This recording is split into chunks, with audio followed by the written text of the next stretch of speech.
रशीद रात के वक्त एक गली में दौड़ता हुआ दिखाई दिया। दरअसल उसके कदम अपने उस भाई की जानिब थे जिसको एक शख्स ने एक तेज़धार आरे से ज़ख्मी कर दिया।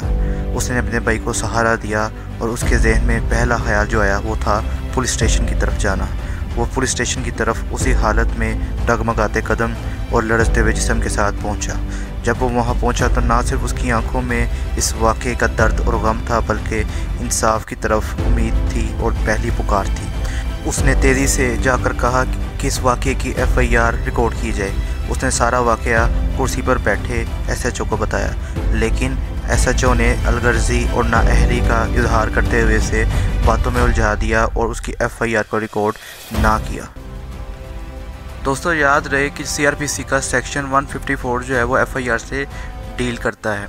अब इसमें क्या बताया गया है ये आपके बिल्कुल सामने है। मैं आपको समझा देता हूँ कि जब कोई शख्स पुलिस को बताता है कि कोई काबिल दस्तअंदाज़ी जुर्म हुआ है, यानी कि कोई कोग्निजेबल ऑफेंस हुआ है। ऐसा ऑफेंस कोग्निजेबल ऑफेंस उसको कहते हैं जी कि जिसके अंदर पुलिस जो है ना वो बग़ैर इजाज़त के किसी शख्स को गिरफ़्तार कर सकती है, यानी कि बहुत संगीन मामलात में, तो उसको कहते हैं कोग्निजेबल ऑफेंस। मिसाल के तौर पे कत्ल, डकैती, जना, अगवा, दहशतगर्दी या चोरी के जो मामला होते हैं। और नॉन कोग्निजेबल वो होते हैं जो हल्के फुल्के मारपीट के, बाज़ुबानी के मामला होते हैं। ऐसी सूरत में तो पुलिस नहीं पकड़ सकती ना किसी को, उसको अदालत से इजाज़त लेनी पड़ती है। लेकिन अगर ऑफेंस कोग्निजेबल हो, सवियर किस्म का हो, जो मैंने आपको बताया है, तो ऐसी सूरत में पुलिस बग़ैर कोर्ट की इजाज़त के किसी शख्स को गिरफ़्तार कर सकती है। तो अब कोई शख्स पुलिस के पास जाता है और कहता है जी कि कोई इसी शख्स ने ऐसा जुर्म किया जो कोग्निजेबल ऑफेंस में फॉल करता है, तो SHO पर यह कानूनी फ़र्ज़ है कि वो इस बात को तहरीरी तौर पे लिख ले। उसके बाद इत्तला जिस बंदे ने दी है उससे दस्तखत कराए, यानी कि उससे साइन करवाए, और उसके बाद जो उसने लिखा उसको दोबारा पढ़कर सुनाए ताकि कोई भी गलती ना रह जाए। एक अहम नुक्ता आपने जो है वो याद रखना है कि वो कौन से अशख़ास हैं जो कि FIR रिकॉर्ड करवा सकते हैं। वो 3 कैटेगरीज़ के हैं। एक विक्टिम, यानी कि जो शिकार खुद हुआ है इस वाक़े का, दूसरा वो शख्स जो आई विटनेस है, और तीसरा वो कोई भी शख्स हो सकता है कि जिसका ताल्लुक़ इस जुर्म की मालूमात से हो, जिसने ये सारे वाक़यात जो हैं वो सुने हो ऑथेंटिक वे से, यानी कि हेयर से FIR भी रजिस्टर हो सकती है। लेकिन उसके लिए एक चीज़ आ जाती है कि पुलिस जो है वो इन्वेस्टिगेशन करती है, क्या इसकी बात ठीक है, तो देन अगर ठीक होती है तो उसकी हेयर से वाली जो बात है उसको भी मानकर FIR रजिस्टर की जा सकती है। और इस FIR की बेसिकली जो है ना 4 कॉपियाँ की जाती हैं, ठीक है।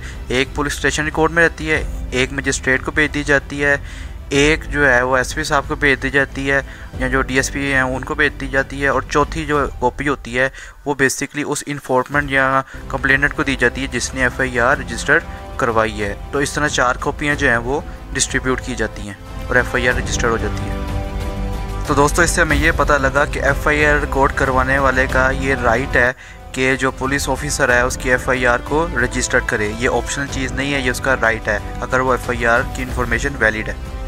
रशीद जानता था कि सेक्शन 154 उसकी FIR रजिस्ट्रेशन में मदद करता है, लेकिन जो कि पुलिस ऑफिसर ने उसको मना कर दिया।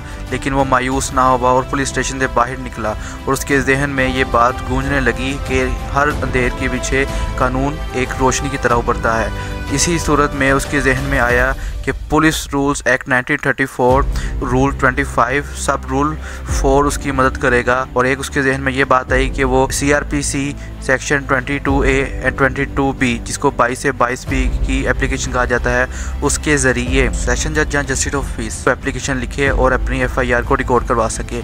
लेकिन उसने बेहतर ये समझा कि पहले SP के पास चलकर एक एप्लीकेशन दी जाए। वो SP के दफ्तर गया और उसने वहाँ पर जाके एप्लीकेशन दी कि मेरी FIR रिकॉर्ड नहीं की जा रही।